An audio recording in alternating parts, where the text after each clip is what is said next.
Alright, adventurers and story seekers, there's no muss, no fluff today. We are talking about the Green Man, so get your ass in a seat, grab a drink, I've got a story for you.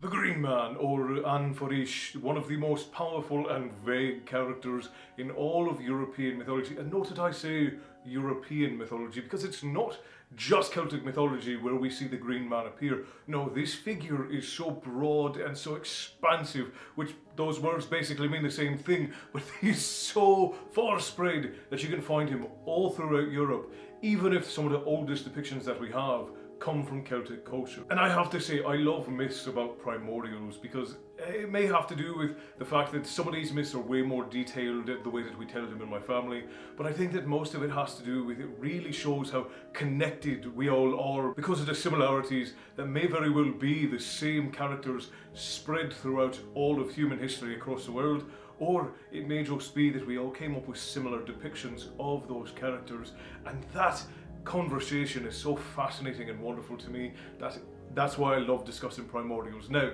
for those of you who don't know who the Green Man is, let's talk about that right quick. But what we're going to go over in this video is we're going to talk about his history, we're going to talk about some of the different myths related to him and gods related to him, and then we're going to look at how far across the world this sort of imagery spreads, and maybe or maybe not, those images might all be related or might even be the Green Man.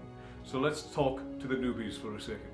So for those of you who are new to adventuring and story seeking, the Green Man is a primordial god of spring, represented by a verdant and vital growth system that starts at the beginning of spring, representing the end of the long and harsh winters. He's an incredibly prolific figure, and we can find his visage in statues and in paintings all across Europe, stretching from Ireland all the way out to France. And in Germany, they're everywhere. We can find images of this character put into churches, put into the sides of graveyards, scratched into trees, made into belt buckles, made into brooches. The man's face is literally everywhere. And he is depicted as an old man with various stages of growth blooming from his face and eyebrows, and he is widely considered to be the quintessential god of spring, of growth, and of plant life.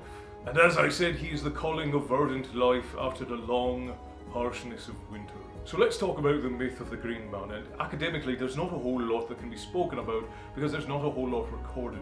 We see his visage in all sorts of places and we see the influence of him. But when it comes to recorded mythology, there isn't a whole lot. There are a few old stories about him being the bringer of spring in the same way that characters like Gaelic are the bringers of winter, but there's nothing that is really ultra specific in the academic myths. But what we do know is that he is supposed to be the living embodiment of the verdancy of spring, the rebirth of things that have died throughout the long winter. And that's really all we get from academics. And the farther back you go in the depictions that we have, it's very interesting. So the ones that we have nowadays and the most recent depictions we have within the last few hundred years tend to have him as being sort of a monstrous figure with nothing but vegetation growing from his face and being an almost ethereal sort of creature, sort of monstrous with plant life growing throughout his entire body, him being a monstrous giant. But as we go farther and farther back, that monstrosity of a nature sort of falls away and we get a little bit more of a godlike figure.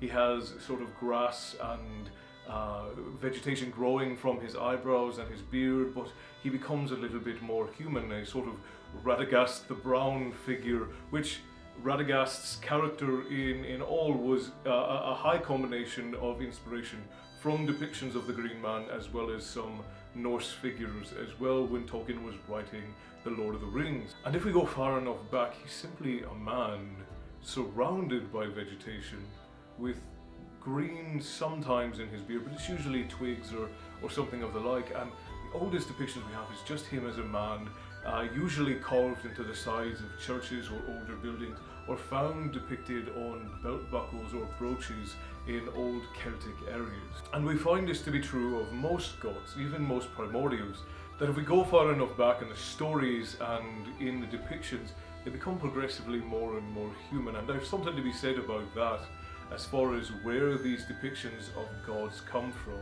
And that's something for another story, but it is something that you should very much think about in the way that you look at mythology, because the stories have to come from somewhere. And most stories have at least an acorn, a grain of truth in them. And finding that little bit of truth ends up becoming a fascinating dive down a rabbit hole of where we as a species have come from and where it is we could go. Now, one of my absolute favourite things about the Greenman is his association with another equally vague and equally fascinating god, Kernunos, and his dark, deep counterpart, the Horned God. Now, Kernunos is again a verdant god of spring. He is also the god of changelings, and there is a bunch of information that is spread all throughout about Kernunos, but he's generally a very vague figure, a very vague character. He's heavily associated with spring and farmlands and the deep forest, but other than that we don't get an excessive amount of storytelling, except with a few exceptional myths surrounding Kernunos. But what we do know, at least in my family's mythology, is that he is the avatar of the Greenman. So the Greenman himself was born of the world tree, not Yggdrasil. The world tree is different in the mythologies that we keep. The world tree represents a large tree sort of at the center of the earth, and it's not at the center of the earth, but a large network of trees that stretches throughout the whole of the earth. That became the Greenman. The Greenman became that network of forests and woods that stretched all throughout, and in order to be able to walk as a man again after his power spread throughout the entirety of the world, he became Kernunos. Kernunos became the walking avatar, the living embodiment of the power of the Greenman. And because the forest is only awake when the sun is raised, Kernunos walks with the sun throughout the whole of the earth, which is why we have all of these depictions of different horned gods throughout the world that all seem vaguely similar to that of what we see with Kernunos. And we see them in Asian cultures, African cultures, American mythology cultures, as well as in European cultures. That figure is very common throughout the world, but the horned god is the shadow of Kernunos. And there's a couple of different interesting myths about this, where the shadow or the horned god of Kernunos is being cast because he follows the sun. So the sun is shining towards Kernunos at all times, and nighttime is the shadow being cast by Kernunos, and the horned god is the embodiment of the power of that dark light.